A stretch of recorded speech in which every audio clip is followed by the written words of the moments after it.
Queridos irmãos, queridas irmãs, que participam aqui da Associação Municipal de Espiritismo de Campina Grande ou que nos acompanham pela sua transmissão via internet, Jesus possa nos envolver em sua paz. Corria o ano 58 e Roma regurgitava. Naquele dia do ano 58, o imperador Domício Nero faria uma coroação exemplar. Mais de 100 senadores de todo o império seriam agraciados com coroa de rosas, de mirto, num templo, e na sequência o imperador conduziria todos esses homenageados para o Circo Máximo. Ali, naquela festividade, houve pelo menos 300 mil espectadores, 300 mil cidadãos. E ali o cortejo que seguia o imperador avança, o estádio está pleno. Roma era muito pródiga da máquina da alegria. O Circo Máximo, o Coliseu, que até hoje nós temos ruínas muito visitadas na Roma Antiga e hoje na Itália, e também outros espetáculos menores, bacanais. Mas naquele dia, o filósofo Sêneca, que era, de algum modo, aquele que conduzia o imperador, que já dava sinais de desequilíbrio, embora tivesse, naquela época, apenas 21 anos, era preciso apresentar às pessoas, por força daquela homenagem, o peso da lei. E o imperador, junto com o filósofo, orquestraram uma sequência de apresentações. Era preciso alegrar o povo de Roma. Havia na cidade muitos desocupados. E os imperadores consagraram uma fórmula muito simples, que até hoje persiste, adotada pelos nossos gestores públicos, menos compromissados com o crescimento moral da população.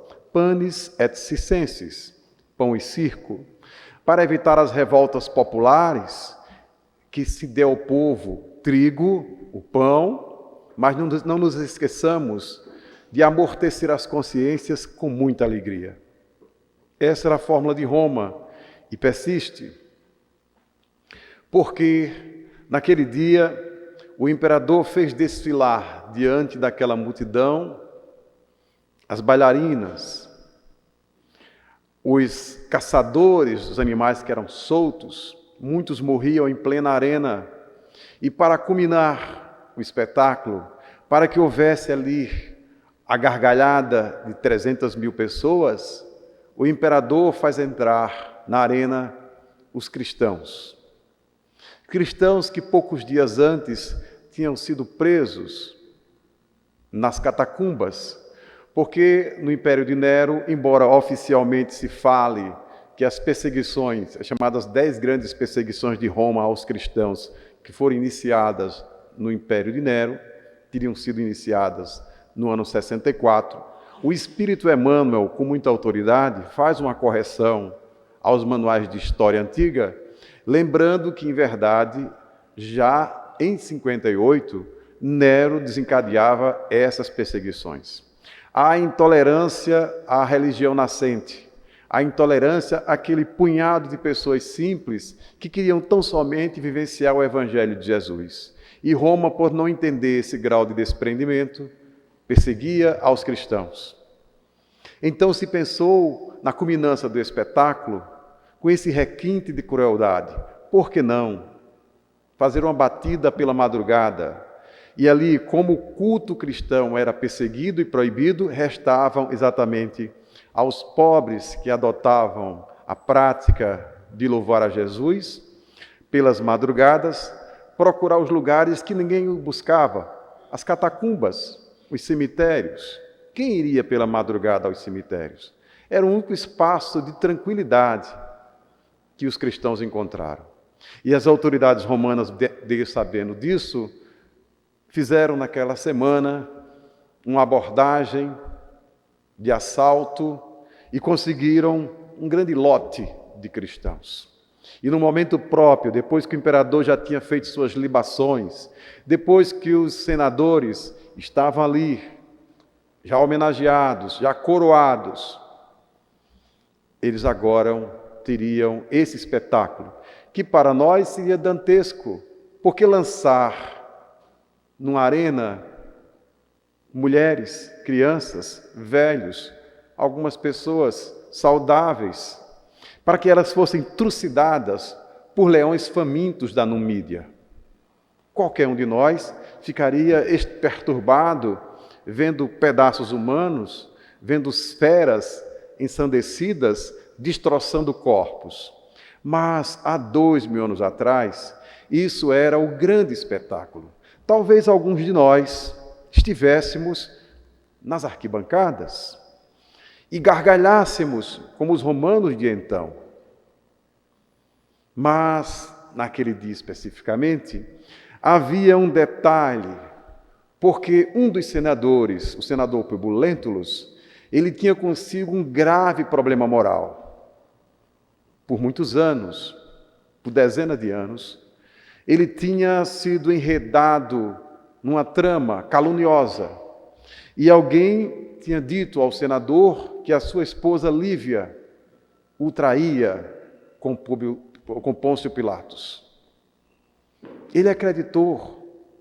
E só as Vascas da Morte, Calpurnia, uma senhora da família, da confiança do senador, isso lembra Roma.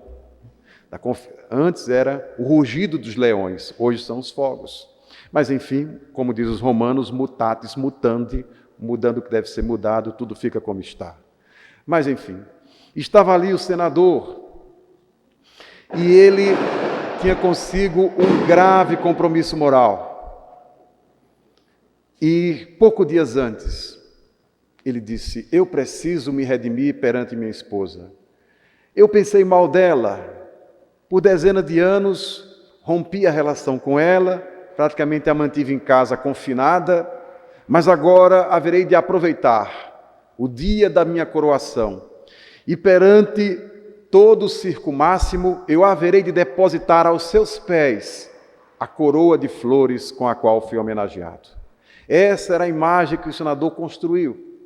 Era a sua grande redenção. Mas até mesmo os senadores não têm um controle da vida. Ninguém o tem. Porque a sua esposa Lívia, sem que ele o soubesse, tinha, no dia anterior, ido com a escrava Ana. E ela foi, pela madrugada, participar dos cultos cristãos lá nas catacumbas. Se tornou prisioneira. Mas Lívia entendia que a alegria do cristão era o sacrifício, era o holocausto. Ela não de algum modo, se alinhava com os romanos de sua época, embora fosse uma patrícia, uma mulher da mais alto porte social da época, mulher de um senador. Mas ela desejava homenagear Jesus e não ser homenageada com as manhas de Nero, o imperador louco. Então, o que aconteceu? Nós sabemos, quem lê a obra há 2000 anos, esse romance portentoso que o Espírito Emmanuel descreve de forma corajosa a reencarnação, em que ele sucumbiu pelo orgulho, dando testemunho da sua própria miséria moral. Esse romance está posto aí porque foi psicografado por Chico Xavier. Disposição de todos nós. E não há desculpa alguma, nem mesmo que a pessoa seja analfabeta, dizer: eu não li há 2000 anos, estando reencarnado no Brasil, sendo espírita, porque as casas espíritas têm biblioteca, porque nós temos gratuitamente em PDF, porque mesmo a pessoa com deficiência visual pode pedir a alguém para que leia para ela. O mundo espiritual já ofereceu sua dádiva, trouxe para nós essa história enriquecedora há 2000 anos. Mas, como dizíamos, aí está o senador ali, junto à comitiva de Nero, aguardando que a sua esposa, de algum modo, aparecesse em algum ambiente, porque ela não estava em casa estranhamente, e que ele pudesse ali, diante de todos, fazer a grande homenagem. Ele não sabia que a sua esposa tinha sido presa como cristã, e naquele momento, quando se abriam as comportas das partes subterrâneas do circo máximo, e os cristãos eram empurrados para a arena de um lado e do outro, as feras famintas eram também lançadas no ambiente interno, a sua esposa estava sendo estraçalhada pelas feras da Numídia. O senador, angustiado, não sabia entender como as pessoas que têm a mediunidade confusa sentem uma angústia, sabe que algo está acontecendo, mas não consegue traduzir com precisão o que acontece. Naquele momento, ele estava vivendo o momento mais agudo daquela sua existência, porque a sua esposa, sem que ele o soubesse, estava ali na arena. Quando chega em casa, ele tem a grande notícia, quase à noite, que a sua esposa tinha sido sacrificada naquele mesmo espaço, naquele mesmo ambiente, em que ele, mesmo sendo um romano, se sentia desconfortável, porque era um senador correto, era um homem justo, embora orgulhoso. E ali estava sendo conduzido por um imperador louco, porque Nero era um imperador louco, como muitos foram em Roma, inclusive muito cruel.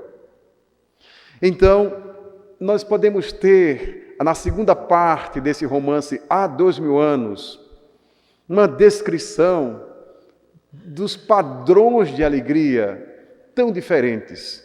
Qual é a alegria do cristão? Qual a alegria que o cristão aure no Evangelho e qual a alegria de um cidadão comum, de um romano? E ali perceberemos que é preciso, com muita honestidade, qual é o lado que eu fico? Que alegria me gratifica? Porque foi lido agora há pouco, no capítulo 24 do Evangelho segundo o Espiritismo, Jesus dizendo que deveríamos nos rejubilarmos por sermos perseguidos, dada a compensação no reino dos céus. O que reserva o mundo para os cristãos? E será que nós espíritas já entendemos a perfeita identidade entre o cristão e o espírita? Toda a obra kardeciana e dos espíritos espíritas concorre nessa direção, dizendo que o espírita e o cristão são a mesma coisa. É claro que não há somente cristãos espíritas, há cristãos de outros segmentos do cristianismo. Mas o espírita, ele por excelência, pode perfeitamente entender a mensagem de Jesus. Allan Kardec abre o Evangelho segundo o Espiritismo na introdução, quando coloca o objetivo desta obra, dizendo claramente que a intenção, o propósito do codificador era ali demonstrar que a moral dos espíritos nada mais era que a própria moral do Cristo. Por isso ele se dá o trabalho de fazer uma interpretação espírita das passagens morais dos 4 evangelhos. Daí porque o Evangelho segundo o Espiritismo, das obras da codificação, do chamado Pentateuco kardeciano, é disparadamente a mais vendida, a mais conhecida, a mais lida. Portanto, aí nós temos a clareza dessa identidade. Os romanos gargalhavam e os cristãos sofriam. Uma lágrima, de algum modo, passa a ser a razão do riso de alguém? Faz sentido essa equação? Joana de Ângeles, espírito, em psicografia por Divaldo Pereira Franco, vem em nosso socorro quando ela escreve um capítulo nesta obra, Ilumina-te.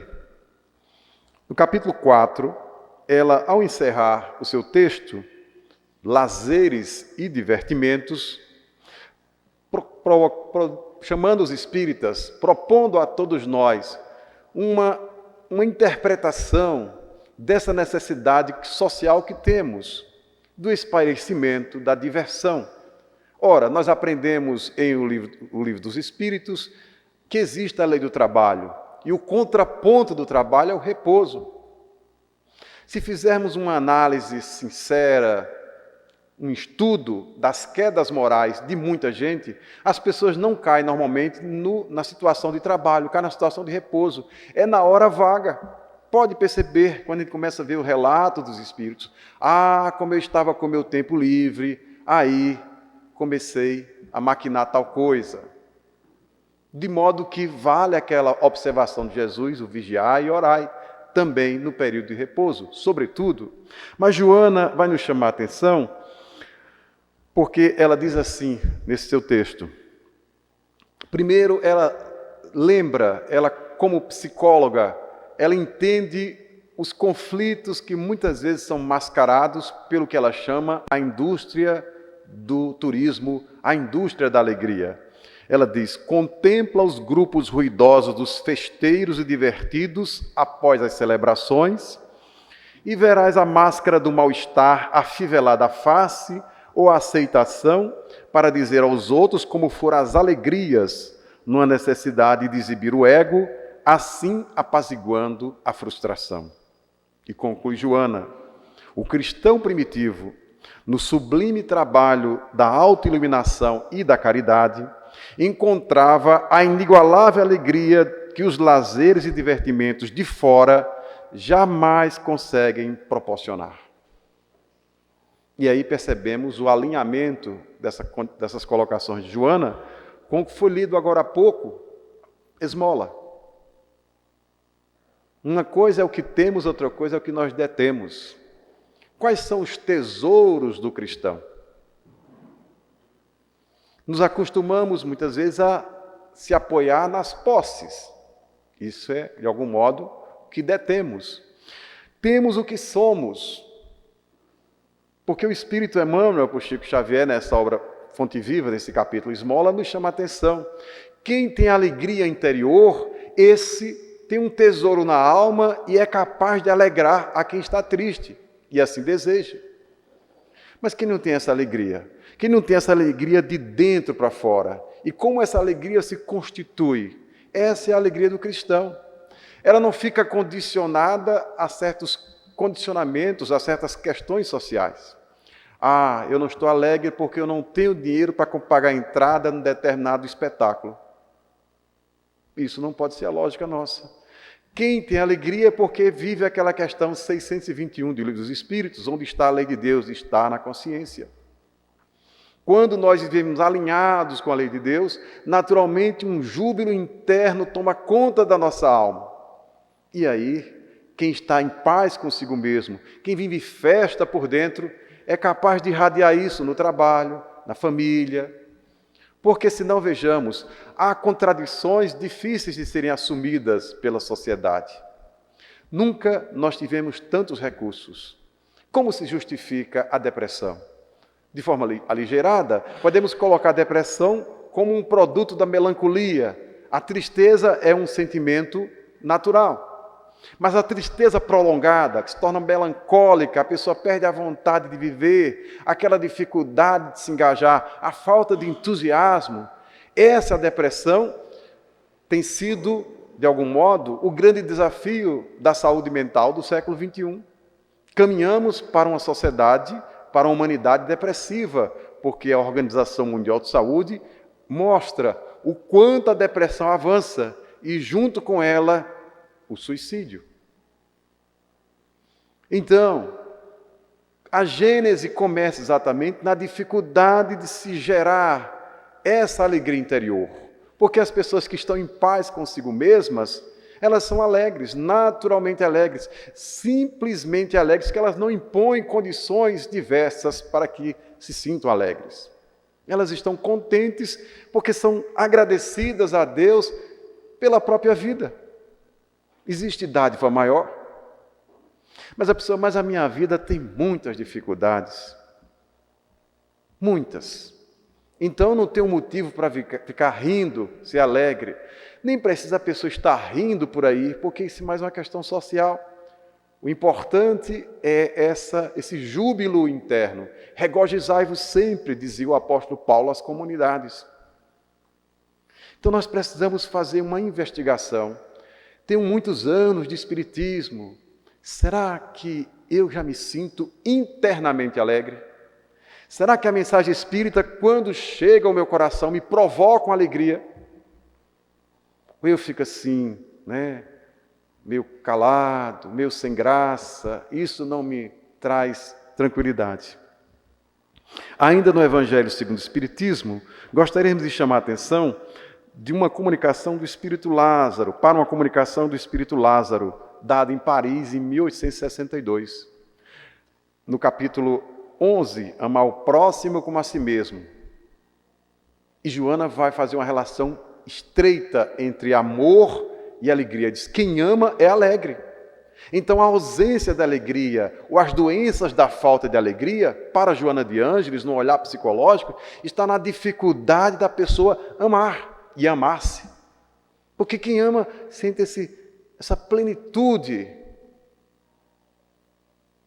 E o Espírito Lázaro, quando escreve sobre a lei de amor, ele diz assim, quando Jesus pronunciou esta palavra divina, amor, ela fez estremecer os povos, e os mártires, ébrios de esperança, desceram ao circo. Quem lê os romances de Emmanuel, há 2000 anos, psicografados por Chico Xavier, Paulo Estevão, 50 anos depois, e lê ainda Ave Cristo, que são romances ambientados, não falo em renúncia por enquanto, mas esses 4 dos 5 são ambientados nos primeiros 300 anos do cristianismo, o martirológio. Ali nós percebemos que quando os mártires, quando os cristãos, ainda que perseguidos, eram lançados no dia do testemunho, iam ser mortos, iam se tornar espetáculos dos outros, eles iam para a arena cantando, jubilosos. Qualquer um romano, qualquer uma pessoa comum da época diz, são loucos, eles vão morrer, estão cantando, estão alegres. Porque é uma outra lógica. Porque eles tinham uma perspectiva da alegria de fora. Então o problema da alegria é um problema no fundo do amor. E o amor só não avança por força do freio do egoísmo.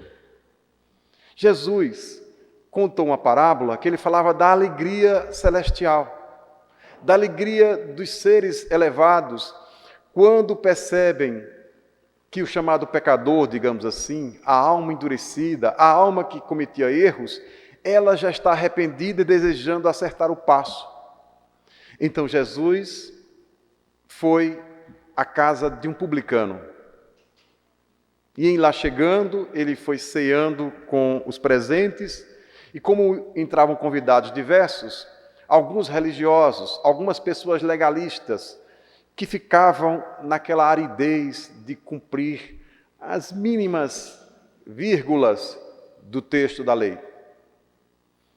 E Jesus, percebendo que ele estava ali comendo com pessoas que já sentiam as primeiras alegrias da recuperação moral, ele resolve homenagear aquelas pessoas e, ao mesmo tempo, dar uma resposta a quem lhe censurava pelo pensamento, 3 parábolas em torno da misericórdia. A parábola da ovelha perdida. A alegria do pastor que recupera uma das suas ovelhas que escapou do seu redil. Ele conta uma parábola que parece absurda à luz da lógica monetária. Uma mulher que perdeu um dracma, que era uma espécie de centavo à época. E essa mulher passou o tempo todo procurando esse dracma perdido. No dia que ela acha, ela faz uma grande festa com as suas amigas para celebrar o achado. Alguém diz, mas que coisa absurda, como é que alguém, na linguagem da época, pode gastar muitos talentos para comemorar porque achou um dracma? Na linguagem de hoje, faz sentido a gente perder, digamos assim, uma moeda de 5 centavos. E quando encontra tal moeda de 5 centavos, a gente faz uma festa de 5 mil reais. Não é uma loucura? Olha, para poder comemorar com 5 centavos, gastou 5 mil. A parábola diz mais ou menos isso. Mas o que Jesus quer dizer é que a alegria não tem preço. Aquela mulher estava achando a peça que faltava da totalidade de suas moedas. Essa é a sensação de todos nós quando encontramos a peça que falta para o grande salto evolutivo. Da mesma forma, Jesus concluindo, considerando que o seu auditório era limitado, bloqueado, ele faz pedagogicamente um reforço e conta a parábola dos dois irmãos, ou como nós a conhecemos, a parábola do filho pródigo. Na parábola do filho pródigo, nós temos alguns padrões de alegria. O filho pródigo é a pessoa mundana, é o indivíduo imaturo. Ele deseja experimentar as alegrias que só o mundo é capaz de dar. O que ele faz? Ele pede ao pai a parte da sua herança. E é exatamente com essa parte da herança que ele vai financiar todas as ilusões que o mundo oferecia à época. O texto é claríssimo, seja em hebraico, seja em grego, seja em língua portuguesa. Ele vai exatamente, alguém com muito dinheiro pode comprar todas as ilusões possíveis e impossíveis que o mundo é capaz de oferecer. Ele sai com os amigos de ocasião, amigos da alegria, e com eles bebe, e com eles se excede, com prostitutas, o texto diz claramente isso. Ele vai até exaurir os seus recursos. E quando ele está ali esgotado nas suas possibilidades financeiras, acontece o que qualquer pessoa sabe. Os falsos amigos desaparecem, o abandonam. E ele fica ali sem nenhuma possibilidade, na miséria. Ele foi ao fundo do poço. O fundo do poço é descrito na parábola de forma tocante, porque Jesus estava se dirigindo a um auditório de judeus.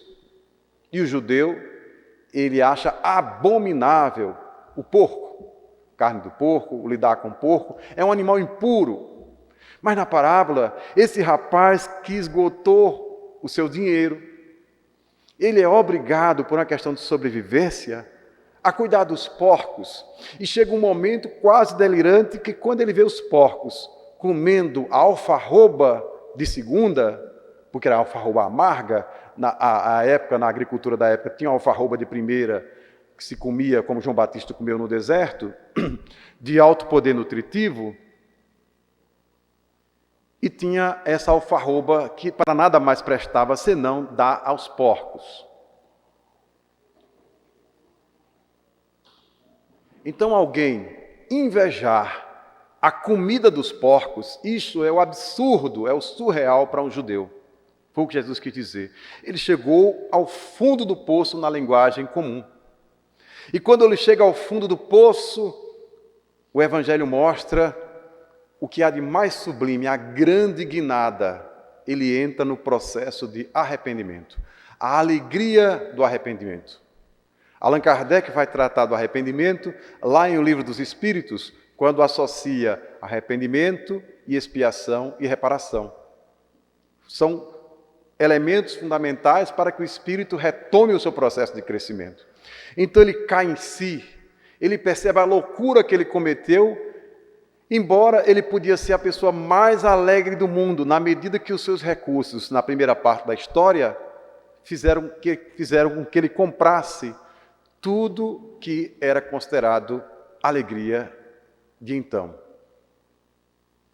Então ele cai em si e percebe que ele tinha lesado o pai, que ele tinha sido impulsivo, embriagado pela possibilidade de ser alegre mundanamente. Ele tinha pedido a parte da herança ao pai, humilhado o pai, desgostado o pai. Ele faz o caminho de volta. E a parábola diz que ele é reintegrado à condição de filho daquele homem. O pai representa, na verdade, o Deus misericordioso. Mas há um detalhe interessante, porque quando o pai percebe que esse garoto já estava arrependido, estava disposto, aceitou a reintegração na sua condição verdadeira, é quando o espírito se sente encaixado. É isso. Eu nasci para isso. O filho pródigo teve esse insight psicológico. Eu não nasci para sair com esses meus amigos, para estar com as prostitutas, Não. Eu nasci para estar junto de meu pai. porque aí circula a mais sublime das energias, que é o amor. Ele encontra a razão de ser da sua existência. É uma grande equação psicológica que há pessoas que passam anos a fio procurando terapeutas até encontrar esse achado, a razão de ser da sua existência. Jesus coloca isso em outra parábola, diz que um homem um dia descobriu um tesouro em determinado terreno, e ele vende todo o que ele dispõe para comprar aquele terreno e ter consigo esse tesouro. É isso que eu preciso, é disso. Então, o filho pródigo, sendo envolvido pelo pai e restabelecido na plenitude de seus direitos de um filho real, ele vai agora gozar da alegria verdadeira, que é a alegria da festa que o seu pai manda fazer. É a alegria divina, é a alegria que tem o selo do alto, é a alegria que não provoca nenhum desconforto existencial. Porque senão, vejamos, voltemos àquela análise preliminar que está posta lá em Há 2000 anos de Emmanuel. Aquelas pessoas que gargalhavam nas arquibancadas de Roma, aquela alegria custou o quê? Se pudéssemos conhecer melhor as reencarnações consecutivas de cada um que estava ali, gargalhando porque via mulheres, crianças, velhos sendo trucidados pelas feras, nós saberíamos quantas lágrimas terá custado, ou está custando ainda, para aqueles romanos reencarnados. Em outra obra psicografada por Chico Xavier, está exatamente no livro Cartas e Crônicas do Espírito Irmão X. Tem um capítulo chamado O Circo, Fogo no Circo, Incêndio no Circo, já não lembro agora exatamente o título, mas logo no começo, Incêndio no Circo? Acho que é isso, né? Incêndio no Circo? Então está lá, Incêndio no Circo. Esse livro é dos anos 60, não sei se é de 64 ou 68, mas no início dos anos 60, houve em Niterói, na cidade de Niterói, lá no Rio de Janeiro, um incêndio de um circo, e quase 2.000 pessoas pereceram, a maioria crianças. Com um detalhe, muitos morreram porque não somente foram queimadas, mas foram pisoteadas pelos animais, pelos elefantes, pelos cavalos, pelos próprios espectadores no desespero ali para procurar uma fuga. É o incêndio no circo. E ali o Espírito Irmão X, ele faz um resgate, vai dizer que aquelas pessoas que morreram no circo de Niterói eram os mesmos romanos que ofereceram sacrifício de cristãos ali no primeiro século. Ele dá detalhes, o requinte de uma espécie de pretor, de prefeito da cidade, que combinou com a população, e todo mundo riu muito. Alguém diz assim, olha, esse negócio de cristão às feras está muito básico. Vamos requintar um pouco e besuntar os corpos dos cristãos com uma certa gordura inflamável, de modo que não somente elas foram queimadas, mas pisoteadas pelos animais na arena. Era algo pior, mais cruel do que no tempo de Nero. Então, historicamente, todo mundo foi para casa, todo mundo ficou bem, todo mundo deve ter ficado com a mandíbula doendo de tanto gargalhar, mas a lei é a lei. Não sairá de lá até que não seja pago o último ceitil. É a consciência.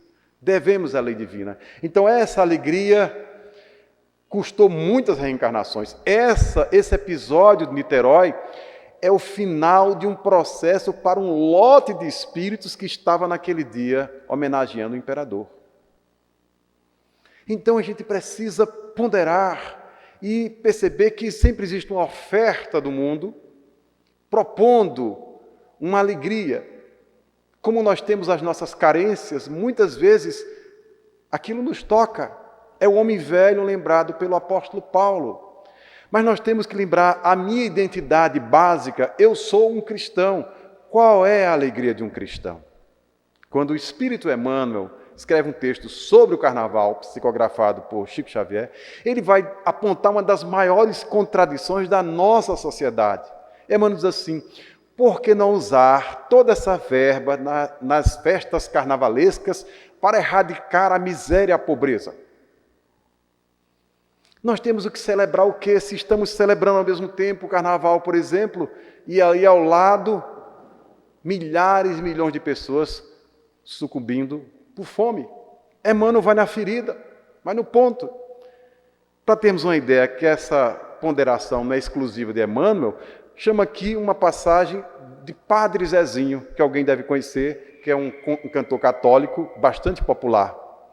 Padre Zezinho tem uma música chamada Disseram que Você Já Era, se referindo a Jesus. E ele diz lá, milhões por uma fantasia, enquanto falta o pão na casa de um irmão. Quem conhece essa música deve lembrar desse trechinho. É o que Emmanuel percebeu. Aí nós temos, na perspectiva espírita, um farto material para construirmos uma interpretação para o problema do entretenimento, sobretudo para a indústria da alegria. Mas voltando à parábola do filho pródigo, há um detalhe interessante.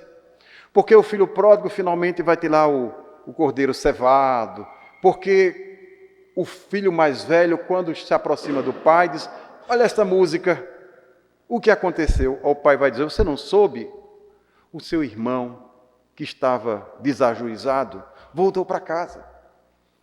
E aí, eu peguei um cordeiro cevado, eu chamei os músicos, eu estou dando uma grande festa porque o garoto está de volta ao nosso convívio. E o irmão mais velho, ele é um despeitado. Mas eu estou aqui sempre ao seu lado, e o senhor nunca preparou uma festa como essa? Nunca me deu um cordeiro cevado? Nunca chamou os músicos?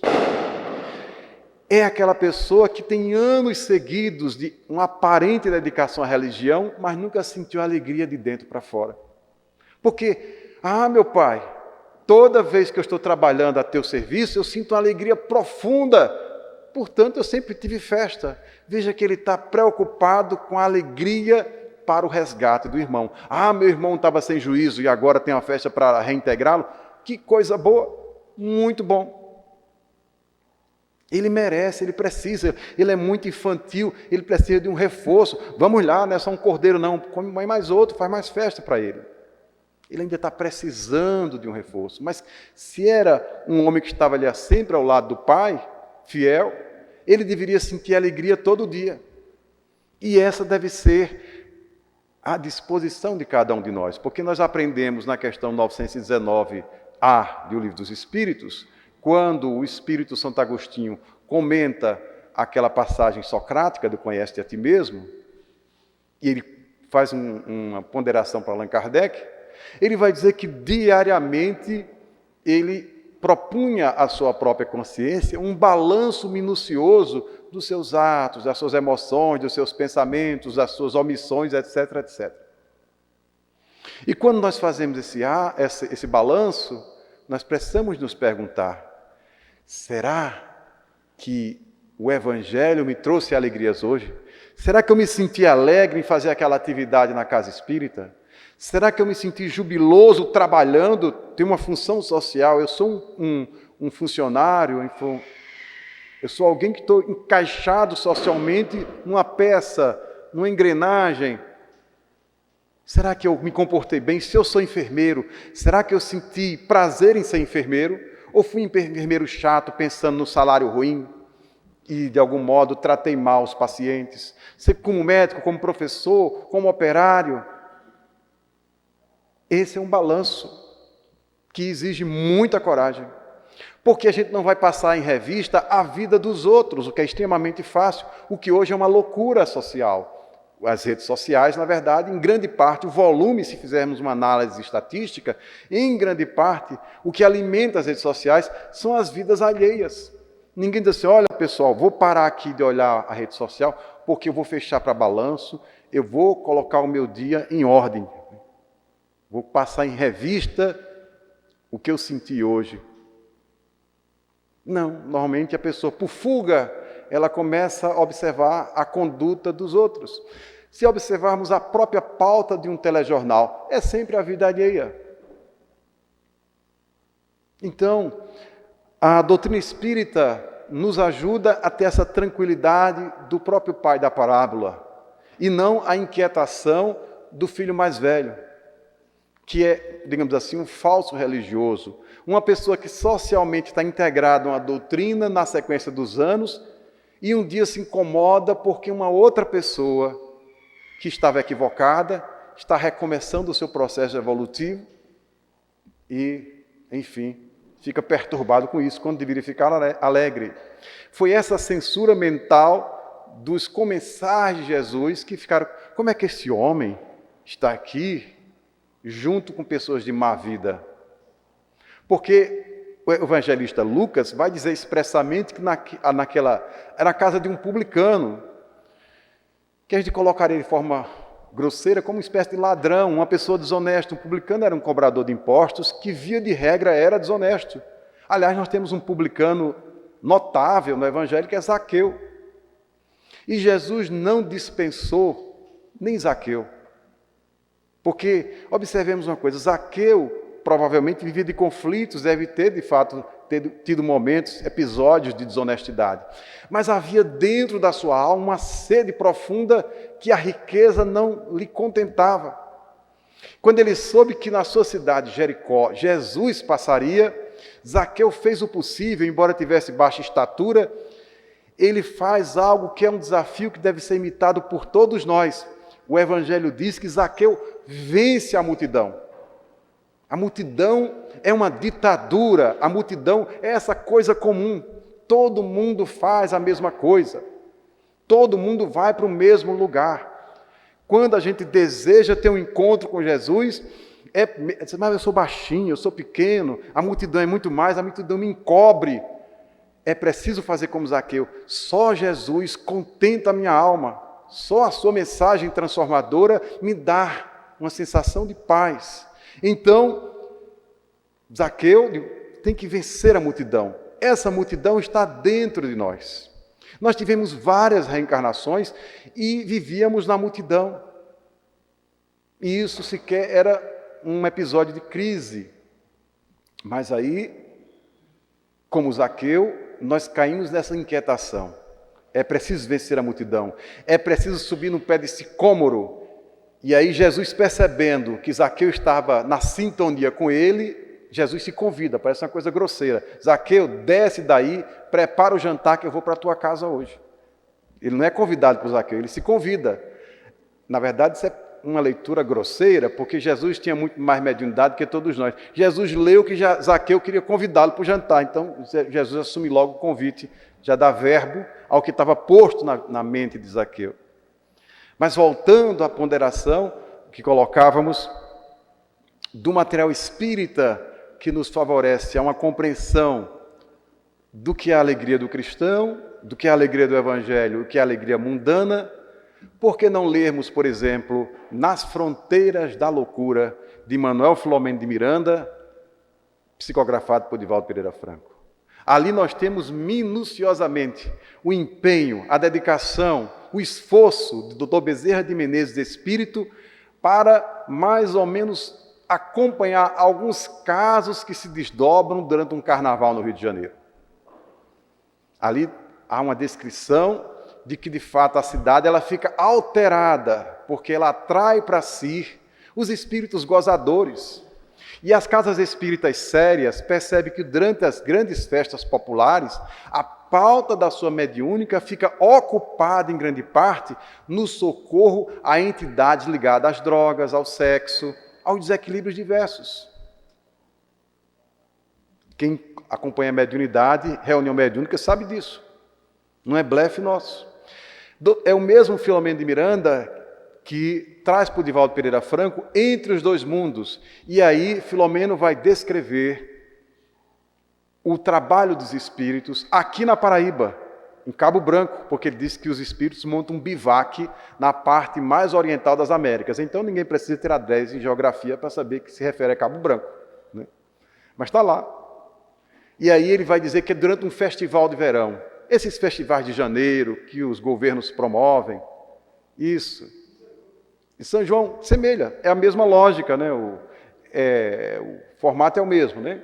Mas, enfim, ali os espíritos mostram exatamente o mesmo episódio. A invasão desorganizada de uma população de desencarnados que vem apenas para vampirizar os encarnados, para se misturar os encarnados, para ter os gozos que só as festas mundanas são capazes de dar. Então, não que a doutrina espírita esteja aí castrando ninguém, esteja criando uma cultura de ascetismo. O texto O Homem no Mundo, do capítulo 17 do Evangelho segundo o Espiritismo, aponta que o espírita deve viver equilibrado, mas ele sempre deve consultar a consciência. E como Emmanuel coloca, é preciso que a gente possa investir nos nossos tesouros internos, porque, como diz Jesus, onde estiver o teu tesouro, aí estará o teu coração. Porque esse nem os ladrões são capazes de roubar. Esse nem prefeito, nem governador, nem secretário-geral da ONU manda. É você e Jesus, é a intimidade. Se não houver dinheiro, se não houver saúde, se não houver isso, a tranquilidade, a paz interior é suficiente para que a pessoa se sinta naturalmente alegre.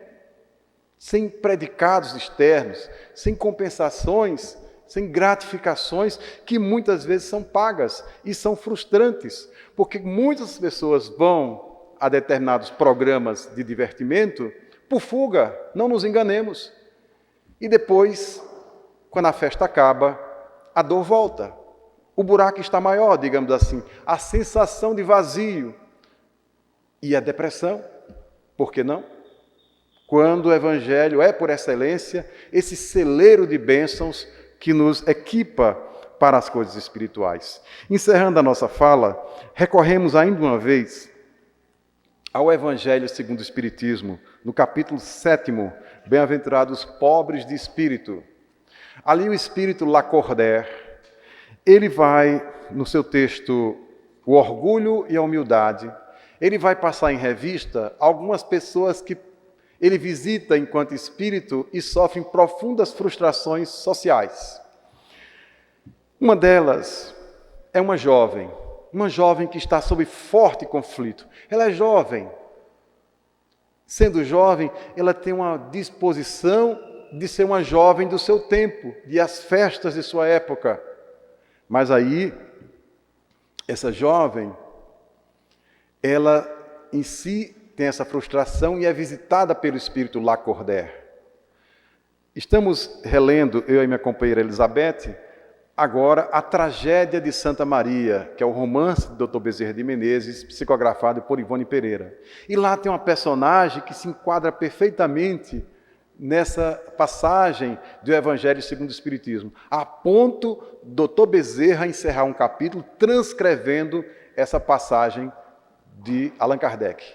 Porque o Dr. Bezerra é um espírito que exige o máximo respeito, porque ele não é um espírito qualquer, ele é um espírito exemplar para nós, porque ele é um espírito assumidamente espírita. Onde ele passa pelos médios sérios, como Divaldo, Chico, ele diz, eu sou um espírito espírita.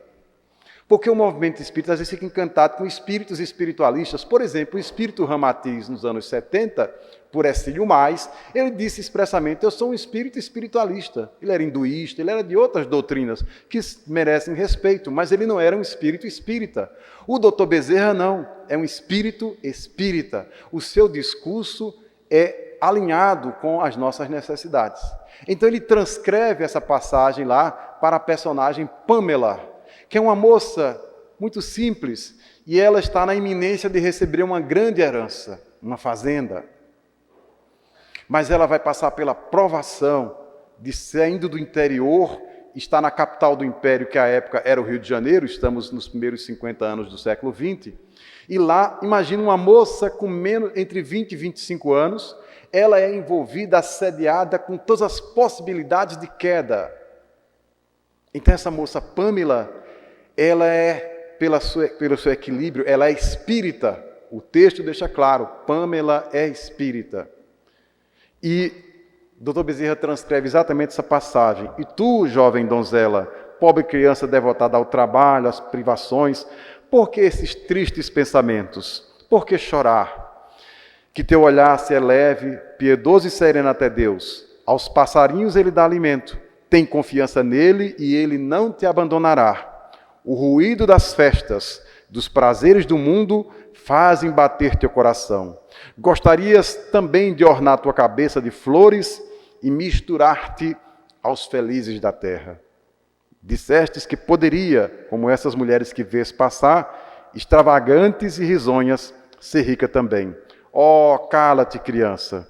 Se soubesses quantas lágrimas e dores sem nome estão escondidas sob esses vestidos bordados, quantos soluços abafados sob o ruído dessa orquestra alegre, preferirias teu humilde retiro e tua pobreza. Lacordaire. Percebemos que os nossos conflitos já estão adequadamente compreendidos pelos espíritos superiores. Se soubermos ler, encontraremos essas passagens. Por isso que o Dr. Bezerra faz um encaixe perfeito no seu romance A Tragédia de Santa Maria. Então, que todos nós possamos nos sentir profundamente felizes, porque já temos o essencial, já temos a consciência espírita, já sabemos o que estamos fazendo no mundo, o valor da nossa reencarnação, caríssima, porque hoje estamos reencarnados e nós bem sabemos, muitos desejam reencarnar, mas as possibilidades são muito poucas. Cada vez mais difícil, as famílias pouco numerosas. Então nós já temos o tesouro da alma, a alegria que só o Evangelho é capaz de dar. Que nas nossas preces mantenhamos essa disposição de agradecer sempre e sempre consultar o nosso coração. Quando nas práticas espíritas estou sendo alegre, estou sentindo uma alegria profunda na alma, porque essa é a consequência natural. Se isso não acontecer, há um descompasso entre a própria atividade e o nosso entendimento da mesma. Que Jesus nos ampare e nos alegre sempre.